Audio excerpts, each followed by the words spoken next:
Welcome to Pick Up and Deliver, the podcast where I pick up my audio recorder as I step off the train and deliver an episode to you while I walk home. I'm Brendan Riley.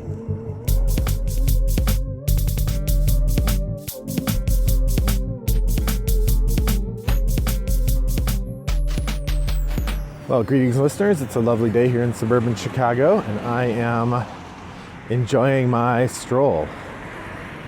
I'm out for a walk on a actually kind of drizzly and gross day, but the weather is relatively nice. It's almost 40 degrees. I apologize for the amount of road noise you're hearing. The streets are wet, so because it rained a little bit, so all the cars are making a lot of noise. But, hopefully it won't be too unpleasant, and we'll enjoy ourselves. So we're into early December now, so it's been a couple months since the end of quarter 3, and yet I have not regaled you about the reading I've done in quarter 3. So that's what we're going to do today. Today is going to be Reading Roundup 2023 quarter 3, meaning July, August, September. For those of you new to this format, the Reading Roundup is essentially where I just go through and I talk about the different books that I read during that time. I have 12 books that I read during July, August, and September, some as audiobooks, some as paper books, and I'd like to talk about them. The first one I want to talk about is The Troop. I think this is recommended by someone on TikTok, actually. I was talking about good, scary books to read. The author is Nick Cutter, and this one is, it is a horror story in the style of Scott Snyder, or it's got a little bit of Stephen King feel to it. Something like, I hate to point to Dreamcatcher because Dreamcatcher's not a great book, but plot-wise, it reminds me of that a little bit.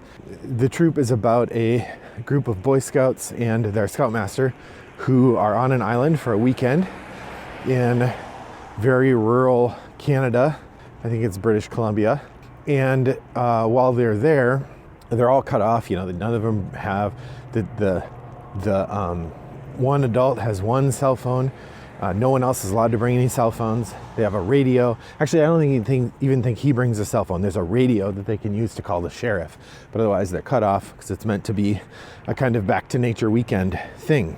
Something shows up, and it's like this sort of terrible parasite that shows up and starts causing all kinds of trouble. This was really good. Very creepy. Plenty of sort of body horror in terms of really describing the ways that people get deformed. So not for the squeamish, but an excellent journey into madness and the scariness of gore, and particularly the way that people's psychology gets affected when they are in a life or death situation. There's sort of hints of Lord of the Flies, although it's too short to do much of that. But like the best horror novels, the unreal situation that people find themselves in reveals their true character and pushes them to heroism or villainy or both. And it was great. So if you like that sort of thing, Nick Cutter's The Troop is definitely top-notch version of that kind of story. Next up, I read The Wager, A Tale of Shipwreck, Mutiny, and Murder by David Grann. David Grann is fast becoming one of my favorite writers about weird stuff that happened. I really enjoyed his book about the lost city of Z.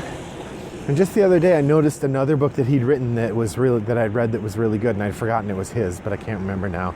So go look up David Grann if you haven't encountered his stuff. He's a very good writer. The Wager is about a ship that in the time was very famous. It shipwrecked during a rounding of Cape Horn at the southern tip of South America. I think it's Cape Horn. And it got lost in storms, and they tried to head north, but they headed north too early and ended up grounding, and they all got stuck on this island out in the middle of nowhere with very little in the way of resources. They spent months there fighting over dwindling supplies. Finally, some of them decided to leave, and then some other ones decided to leave, and they had competing stories when they got back about who was to blame, and so on and so on. It's a fascinating story. Really interesting, and doesn't end as darkly as some of these do, although there are quite a few people who died because of it. But The Wager, it's great. Check it out. Next up, I have a pair of books that I'm just going to point to and talk about in one go, because frankly, I read them back to back. I don't remember the differences between them. I guess I do a little bit, but whatever. The first one is called An Elderly Lady is Up to No Good. The second one is called An Elderly Lady Must Not Be Crossed. And these are Norwegian books. They were written by Eline Tursten, translated by Marlene Delargy, and narrated by Suzanne Toren, the narrator. And both of these stories are about an elderly lady who is very independent, but the people around her see her as being feeble or needing a lot of help, or potentially someone to be taken advantage of. And basically, anytime someone crosses her, she murders them. And usually these are people whom she has no other way to deal with, or no easy other way to deal with. And so being relatively helpless in other ways, she kills them in ways that look like accidents. It's dark comedy, of course, and it's interesting how the book sort of manipulates you to feel positive about her in different ways, because what she's doing is pretty horrible. But at the same time, the book gives you the perspective that makes it feel like, oh yeah, you can totally see why she would commit those murders. And the thing is, it's some of the murders, not all of them. There are a couple that you really feel like, oh, that one was not cool. But overall, really fun books, amusing to read, lightly written, with a charming persona. It's a nice follow-up to Killers of a Certain Age, which I read in quarter 2, which is about women who are assassins but are in their 60s or 70s now. And this one is about a lady in her late 70s, I think, or early 80s, who is just as deadly, although generally for more petty reasons. That's worth reading if you get a chance.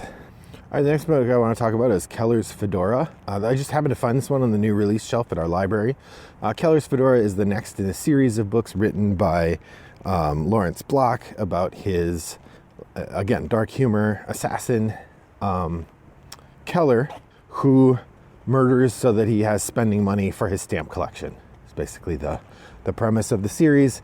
Over the course of the books, he's gotten married and had a kid, and he's kind of stopped being an assassin, but he still takes the occasional jobs when his handler reaches out to him for something important, I guess.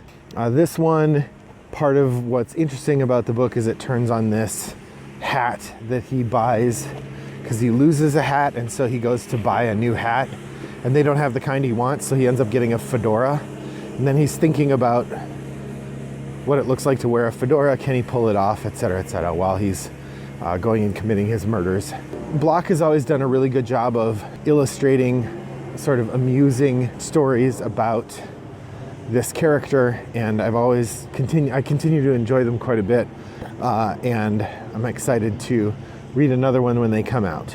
It's been a while, but I was happy to get right back into it. These are very light, fluffy books, not a lot to them, except they're about a murderer. So if you like that, hey, I guess July was my murder month. Next up, we have The Falcon Thief, A Tale of Adventure, Treachery, and the Hunt for the Perfect Bird. This is a fascinating book about a subject I knew nothing about, which is the collecting of wild bird eggs and the poaching of wild birds for sport. So apparently falcon racing is a really big thing in some Arab countries, particularly like United Arab Emirates and Dubai. In those places, very wealthy people will have these massive stables of birds and train them to fly very, very fast. And while those birds purport to be all captive bred, like there's no birds being brought in from the wild, the reality is apparently that eggs from the wild get a huge bounty because it introduces new blood into the stock. And so there are people who, for various reasons, will steal bird eggs. And this book is about this one guy who has his whole life been stealing bird eggs and either selling them to collectors who will apparently hollow out the bird eggs and just save the shell, or to people who want to breed these birds in captivity. It's a fascinating book, both about the thief himself and about the law enforcement team in Britain who caught him. Really interesting. Worth checking out. That's by Joshua Hammer. Next up, this one doesn't take a lot of commentary. Very Good Jeeves. It's another P.G. Wodehouse story, and the second to last in the book collection that I'm reading, which is, I think, 4 different Jeeves novels. This is basically like the other ones. I mean, if you've read a P.G. Wodehouse Jeeves novel, you've got the idea of them. Each of them is charming and interesting and funny in its own right, but like episodes of a sitcom, they're sort of not all that widely distinguished from one another and relatively forgettable, but delightful nonetheless. I still think there's no better humorist or use of weird language than P.G. Wodehouse. Next up, we have The Fireman. I listened to this one, narrated by Kate Mulgrew, who was the captain on Star Trek Voyager. This is a novel by Joe Hill, and it is great. It takes place in a post-apocalyptic world where a new disease has emerged that causes these black patches to appear on your skin, and when you get emotional, those black patches heat up, and if you get too upset, you start on fire and burn to death. And that's kind of what happens, is that people start burning to death. It becomes this whole thing. Then we discover that there are some people who are able to work together to do something else with the emotions in the skin, and able to hold off burning to death in a way that most people who get the disease cannot. It's a fascinating post-apocalyptic story. It ranges a wide range of times, and it follows a couple characters through a whole bunch of different stuff. I thought it was really good. It's sad. It's compelling. It reminds me of the more epic Stephen King stories like Under the Dome, the ones that take a long time and have these big casts of characters and kind of remind us of the many different ways that people act. It's really compelling. I liked The Fireman a lot and recommend you read it if you get a chance. Kate Mulgrew's narration was also great. Next up, we have The Fourth Wing by Rebecca Yarros. This one was very popular on the internet and still is. It's gotten a whole bunch of sales and everything. It is a sort of teen adventure story in a fantasy world, and I mean, it is sort of your standard reluctant hero teen who turns out to be especially talented, and there is a charming villain who she has reason to hate, but she falls in love with. I mean, it was fine. I think at the time I thought I might read more of them, but I don't. The further away I get from it, the less interested I am in going back. I think it's part of a trilogy or maybe a longer series. That was fine. That's The Fourth Wing. Next up are a couple comic books. I read Marvel's The Avengers Prelude, Fury's Big Week by Christopher Yost and Eric Pearson. This basically just imagines like the week before the first tier of Avengers movies happens. The Iron Man, Thor, and what's the third one that happens sort of in that early trilogy? I mean, Captain America is a little later. Iron Man and Thor in particular. Oh, Captain America too, I guess. So basically it's just sort of funny vignettes that set up some of the stuff that happens in the first round of the Avengers. So it's pretty fun. And nothing all that remarkable though. Batman: The Doom That Came to Gotham, written and drawn by Mike Mignola, and Richard Pace is the, I think, inker. The Doom That Came to Gotham is basically like, it's an Elsewhere story with H.P. Lovecraft, elder things from the mythos, as the villain in Gotham. And basically Bruce has to decide how far he's willing to go to defend Gotham in the face of these nightmare creatures. It's great. I liked it a lot. You know, Mike Mignola is a very reliable storyteller, and I love his art style. I always have. So definitely worth checking out if this is something that you think you might like. It's an Elseworlds story, so it doesn't connect to the larger Batman narrative. It's not canon, as they say, but it's pretty entertaining. That's The Doom That Came to Gotham. Next up, we have a Charles Stross novel narrated by Gideon Emery. This is Quantum of Nightmares. This is just a random novel from the Laundry Files. This is his series where he imagines that magic turns out is real and we can use computers to do it once we understand it. It's sort of the other end of the Arthur C. Clarke quote that any sufficiently advanced technology is indistinguishable from magic. Therefore, magic is just a technology we don't understand yet. And in the novels, we figured it out. This series is from the new management. It's, I think, the third one. So I haven't really gotten to it yet. And the broad strokes of the world, I didn't understand. But the tighter narrative still fits the kind of story he's been telling, and I was able to follow it pretty easily. good romping adventure stories with technology and Cthulhu. Stuff I enjoy quite a bit, and I was happy to take a look at. That's Quantum of Nightmares. Our narrator was Gideon Emery. And that is the last thing I read in quarter 2.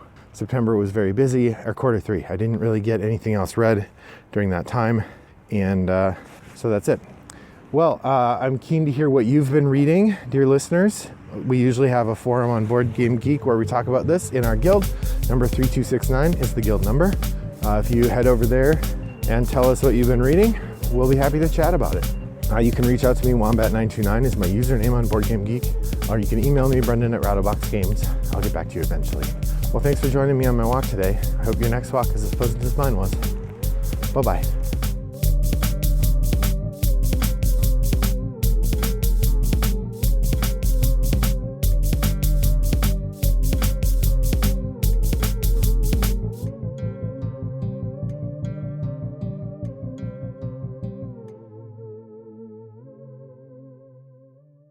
Brought to you by Rattlebox Games.